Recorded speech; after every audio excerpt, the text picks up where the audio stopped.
Yo soy Ruby Trejo y a continuación, como parte del curso virtual de respuesta hospitalaria ante la pandemia de COVID-19, les hablaré un poco del comité de emergencia y su estructura para los hospitales. Dentro de los objetivos de aprendizaje tenemos que presentar los conceptos de actividades de un comité de emergencia, describir las acciones a desarrollar en los comités de emergencia COVID-19 e integrar las acciones al favorecimiento del análisis de situación de salud a través de salas de situación y una propuesta de integrar estas acciones a un sistema de comando de incidentes para hospitales. Dentro del contenido tenemos el contexto, los comités de emergencia, respuesta hospitalaria, salas de situación y el sistema de comando. Dentro del contexto mundial y aterrizado un poco a la situación de Colombia, tenemos una línea de tiempo que data de finales de diciembre de 2019, donde en China se inicia un brote de unos casos de neumonía.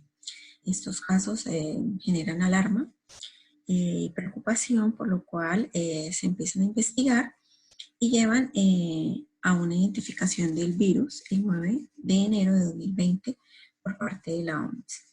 Ya el 30 de enero de 2020, la OMS declara la situación como una emergencia de salud pública de importancia internacional.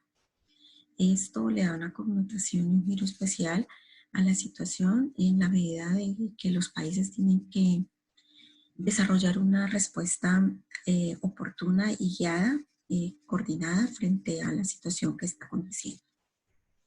Colombia, para marzo 6 de 2020, confirma su primer caso de COVID-19. El 11 de marzo, a nivel mundial, la OMS hace la declaratoria oficial de una pandemia, lo que involucra pues el desarrollo de unas acciones específicas y entrar en una fase importante de vigilancia y monitoreo a nivel mundial. Para el 31 de marzo del 2020, ya el Ministerio de Salud y la Protección Social en Colombia declara una fase de mitigación de COVID-19. El nuevo coronavirus se ha catalogado en el mundo ya como una emergencia de salud pública de importancia internacional. ¿Esto qué quiere decir? Que tiene ya unas connotaciones tanto de transmisibilidad como de riesgo para la población y es una clasificación que se da especialmente para aquellos eventos que generan pandemias recientes como SARS, MERS y estas que han sido eh, involucradas últimamente dentro de una vigilancia exhaustiva.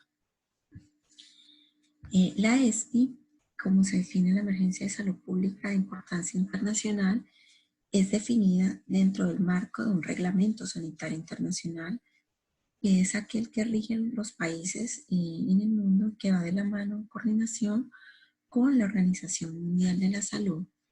Es un tipo de vigilancia exhaustiva que se da especialmente a través de los Centros Nacionales de Emergencia de los países, con el fin de coordinar y exigir una respuesta internacional ante la situación que se está generando. Colombia hace parte del Reglamento Sanitario Internacional y por lo tanto está también en la capacidad de dar respuesta junto con otros países del mundo frente a la conmutación de la pandemia. Esta clasificación involucra casos que por lo general son graves, que son de una presencia repentina, inusuales o inesperados. La Organización Mundial de la Salud genera esta alerta de pandemia en el mundo con el fin de que se activen todos los sistemas de vigilancia del evento relacionado.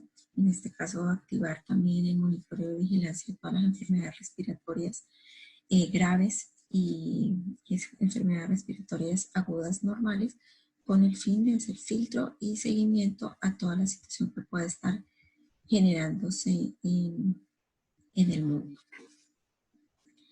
El objetivo para declarar esta ESPI es garantizar primeramente la seguridad sanitaria y llevar a cabo la aplicación de todo lo que corresponde al reglamento sanitario internacional en cada uno de los países, generando pues una respuesta, como lo he dicho, rápida, oportuna, integrada, con el fin de evaluar adecuada y rápidamente los riesgos y lo más importante, pues generar acciones de intervención.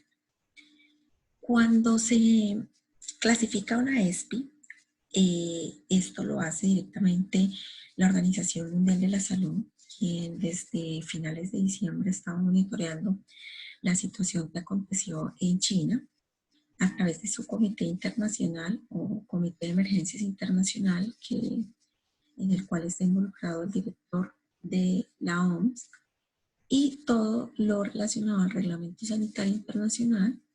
Ellos, al reunirse con todo el grupo de expertos y todas las personas que se involucran en tomadores de decisiones, declaran finalmente la pandemia el 11 de marzo de este año. Esto pues por la rápida evolución y la afectación que ha tenido el evento en el mundo. En Colombia, como parte de esa respuesta que se integra también a la nacional, la internacional, se tienen los comités de emergencias. Estos son, como se denominan, unos centros neurálgicos en el manejo de una emergencia mayor o un desastre. En este caso, al declararse la situación por coronavirus como una emergencia y un desastre, tienen que integrarse las acciones a un comité de emergencia. En Colombia, los comités de emergencia están relacionados con el Sistema Nacional de Gestión de Riesgo de Desastre. Este tiene una organización estructural y una reglamentación legal, la cual llevan de la mano para desarrollar con el fin de ofrecer protección a la población en el territorio nacional y garantizar que todas las comunidades del país tengan una respuesta oportuna frente al desastre. La estructura a nivel nacional la preside el presidente de la República con los diversos consejos que de allí se derivan. Son Consejo Nacional para la Gestión, en donde participan a través de la Unidad Nacional de Gestión de Riesgo y Desastre en varios comités, en los que algunos están vinculados los ministros, los tomadores de decisiones, ese mismo comité, ese mismo consejo hace parte, está encabezado por el presidente, hacen parte los ministros, cada uno de sus gabinetes, el Departamento Nacional de Planeación y el director nacional de la Unidad para la Gestión y Riesgo y Desastre. Esta unidad tiene diferentes comités donde se encargan de cada uno de unas áreas específicas. El comité de conocimiento, comité de reducción de riesgo y comité de manejo de desastres. Ellos cada uno tienen una función.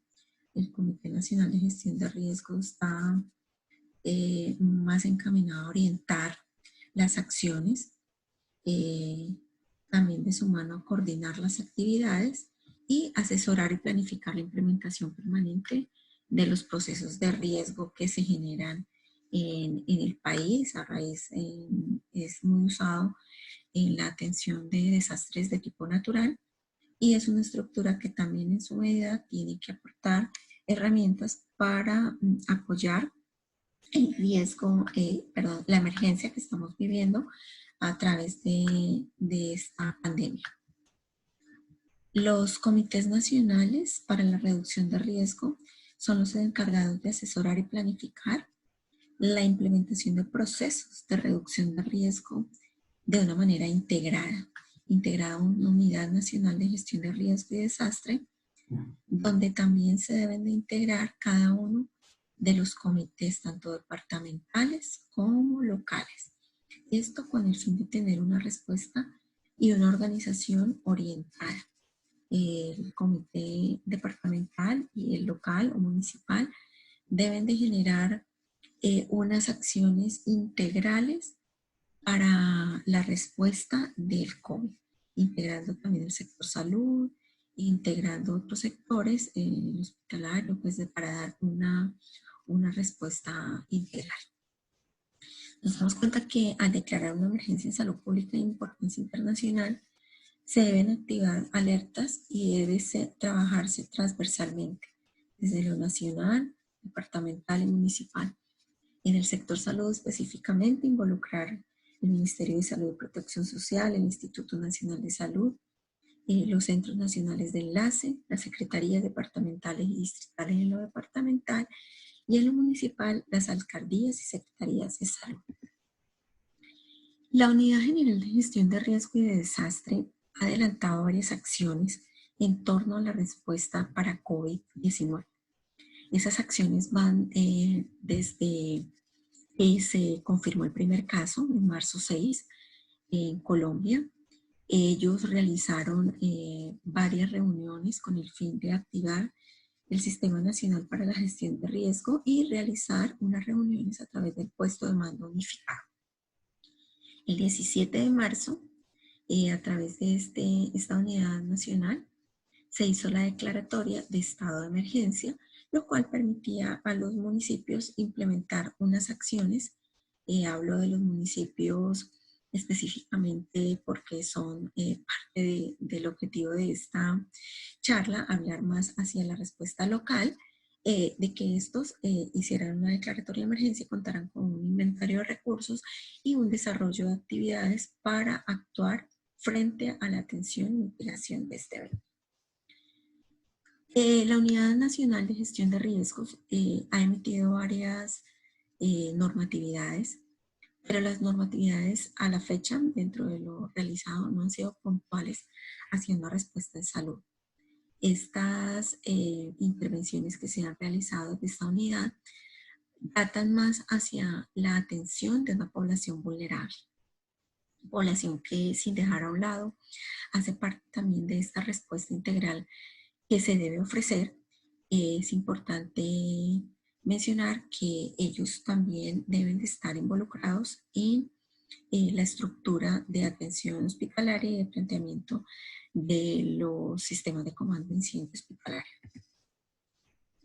Este sistema de gestión de riesgo y desastre, si bien no es muy clara para el sector salud, tenemos que tener en cuenta que debemos de direccionarla hacia un accionar desde lo departamental y desde lo municipal, para así nosotros poder coordinar más las acciones y lograr un apoyo a la comunidad. En lo municipal se conocen y es muy bien conocido todo lo que tiene que ver con los comités locales de emergencia. Estos se conocen como unos grupos multidisciplinarios a los cuales en su mayoría son liderados por el alcalde de cada municipio y se integran varios sectores. Por lo general en los municipios están los bomberos, las fuerzas militares, la defensa civil y muchas veces o en su mayoría una integración en todo lo que tiene que ver con la respuesta hospitalaria que independientemente de la emergencia que ocurra, tiene que estar vinculada. Se debe mencionar que esto tiene que ser de unas características sectoriales y multisectoriales. En este caso, estamos hablando puntualmente de una respuesta hospitalaria, pero esa respuesta hospitalaria no debe de separarse de los otros sectores que confluyen. Nos hemos dado cuenta que esta situación de COVID-19 no solo está afectando la prestación de servicios de salud, sino que también se está yendo a otras instancias, se está yendo a una parte económica, a una afectación en el componente de salud mental, en una afectación de la cesación de trabajo. Colombia depende mucho de la economía informal y esto del confinamiento, cuarentena que se está realizando, es un evento que tiene que abordarse un análisis desde todos los puntos de vista para realizar una intervención oportuna. Todos estos eventos o actividades que se desarrollen dentro de estos comités deben de partir del hecho en que debemos de lograr efectividad y oportunidad. en este caso puntual, pues para todo lo relacionado con el COVID-19. En cuanto a la respuesta hospitalaria, podemos decir que el país se ha preparado desde una fase mucho más anterior a la declaratoria de la pandemia. El país ha generado varios documentos en el marco de los aspectos legales. Antioquia también no se queda a un lado. Hay una declaratoria de alerta amarilla en la red hospitalaria que da herramientas para la actuación a nivel de los prestadores de servicios de salud con el fin de prepararse para esto que ahora se está viviendo y es la fase ya donde tenemos el virus incorporado, circulando y tenemos un perfil bastante importante dentro de morbilidad y mortalidad por causa del coronavirus.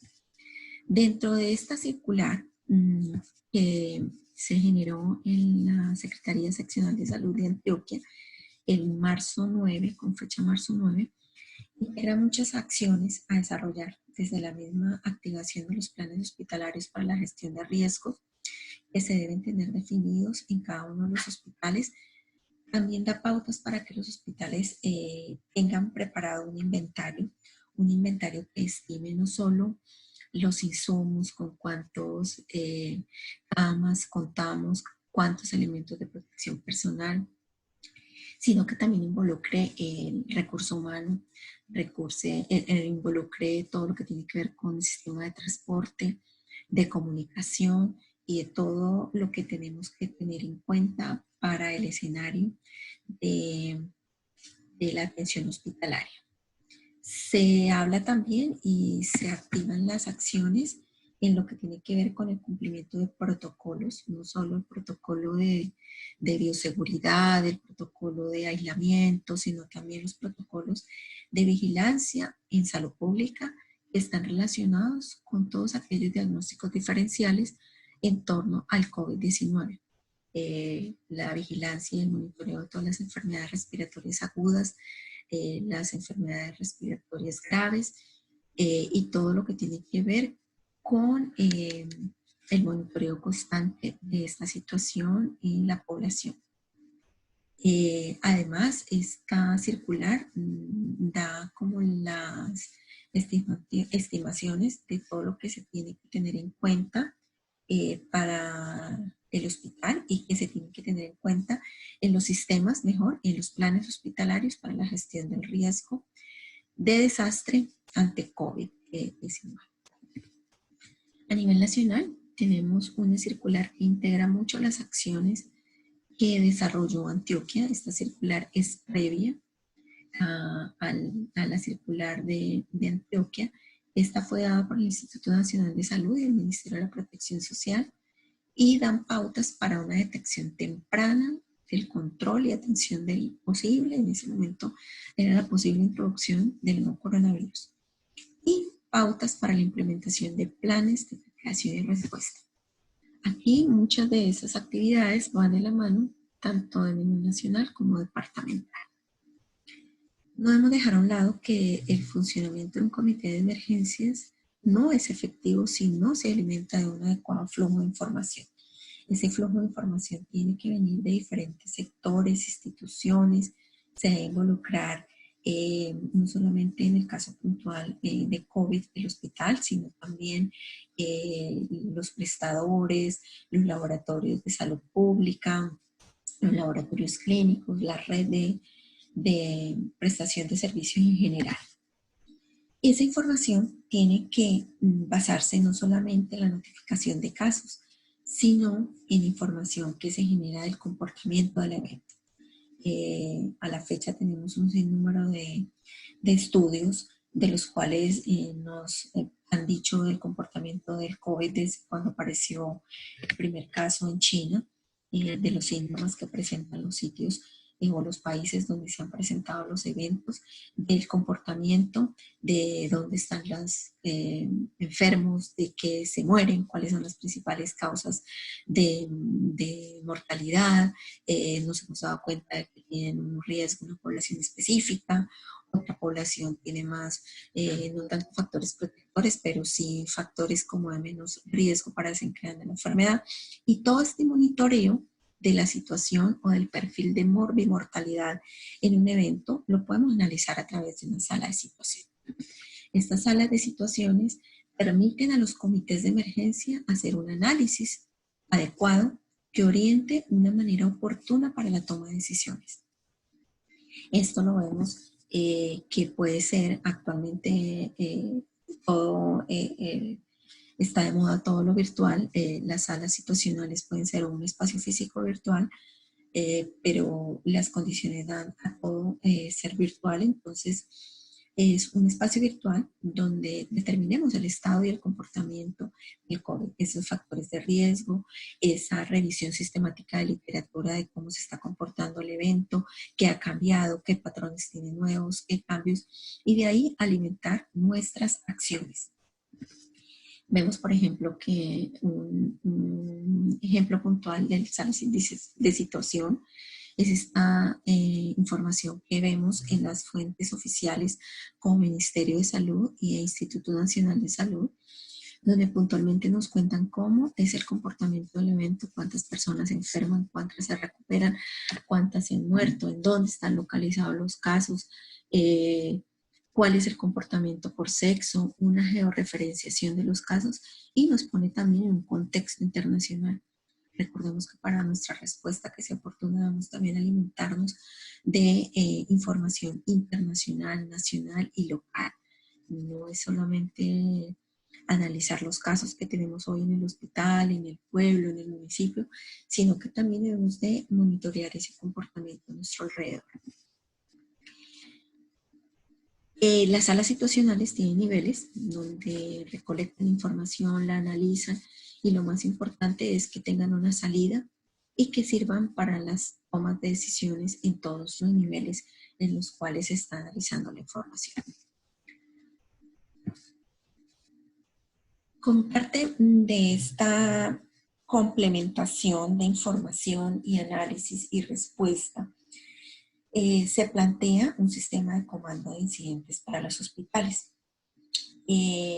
Los antecedentes de respuesta que se ha tenido en emergencias grandes y en pandemias es una estructura que funciona de manera organizada frente a la atención de la situación que se está viviendo. Al ser puntual, el sistema de comando de incidentes para un hospital tiene unas características y es que propende para que el hospital sea seguro, para que los servicios permanezcan accesibles y funcionen a su capacidad máxima. De ahí la integración a todos los requerimientos previos dentro de la reglamentación legal colombiana y antioqueña, de tener instalada una capacidad de respuesta de los planes, de tener un inventario hecho, de tener un plan a seguir frente a la respuesta de la pandemia. Un hospital seguro confluye a este tipo de respuesta, donde sabemos cuántas camas tenemos, con qué infraestructura contamos y qué es el acceso que podemos darle a la población para que funcione este hospital. Un hospital debe de contar de fase previa con un plan hospitalario de respuestas a emergencias y desastres. Este es importante para que el comando de incidentes opere. Sin un plan hospitalario de respuesta a emergencias no se puede operar. El plan es un plan que se va a desarrollar y va a favorecer la respuesta a través de los sistemas de comando de incidentes. Estos sistemas de comando propenden por el desarrollo de muchas acciones que favorecen la respuesta. Ellos tienen estipulados en esta estructura un lenguaje común, tanto a nivel hospitalario como a nivel nacional. Las personas que están en los diferentes servicios convergen con una mayor rapidez bajo esta estructura y se implementan en la práctica todos los planes hospitalarios a través de este sistema de comando. Asimismo, se proporciona un apoyo logístico, administrativo, se asegura que las funciones se realicen para evitar que se dupliquen las funciones y que de allí se den acciones puntuales para cada una de las actividades que se deben realizar y que se deben contemplar dentro de los planes hospitalarios y dentro de la estructura del sistema de comando de incidentes. Este sistema tiene unas características y unos principios. Dentro de las características tenemos que es estandarizado, tiene un nivel de mando, tiene una planificación y una estructura, una organización como tal, cuenta con unas instalaciones y con unos recursos y da un manejo a las comunicaciones y a la información que se genera dentro del comando, dentro del sistema. Toda esta información, por supuesto, dentro de las características del profesionalismo y la ética. Dentro de los principios que dan para el buen funcionamiento tenemos que se usa una terminología común. Se habla en términos en los hospitales donde están en Antioquia el mismo término o los hospitales que tengan un sistema de comando de incidentes en el Amazonas. Van a hablar en la misma terminología y se va a entender en todos los niveles. Hablan de un mando, que este mando puede ser único o multisectorial o dado por otros grupos, una cadena de mando, así las tareas se van haciendo de manera coordinada. Dentro de la planificación vemos que se da un manejo por objetivos puntuales a desarrollar, unos planes de acción, un alcance y una organización. En las instalaciones y recursos vemos que como principio se cuenta con instalaciones físicas y se da un manejo integral de los recursos. No se va a usar algo de lo cual podemos necesitar después. El manejo de comunicaciones y de la información es integral y como parte de esa respuesta básica que se da a través de una sala de situación, esta información que se genera en una sala de situación nos puede ser una fuente importante en la comunicación y en el manejo de información que se lleve a cabo en un sistema de comando de incidentes. Esta comunicación va a permitir que el número de casos que confirmemos en un municipio sea la fuente oficial que reportamos a nivel nacional y no que tengamos diferentes fuentes, sino que tengamos diferente manejo de información o definiciones y demás. Y un profesionalismo y ética va bajo la responsabilidad de los que integran este sistema y la oportunidad y pertenencia de los recursos. Asimismo, el sistema de comando de incidentes tiene una estructura funcional. Esta estructura básicamente y rápidamente mejor porque esto tiene una metodología que si bien el objetivo era mostrarles que la respuesta y el comité de emergencia se puede estructurar bajo un sistema de comando de incidentes, esta estructura tiene unas características especiales a desarrollar en cada una de las actividades que se planifiquen y tiene cada una de las estructuras tiene una terminología y un responsable que se encarga básicamente de cada una de las acciones que se realizan en la estructura como tal. Si bien, como lo mencionábamos antes, esto hace parte y ayuda en una respuesta uniforme, en una respuesta articulada y ayuda para el desarrollo de las acciones en los hospitales. Por su atención, muchas gracias.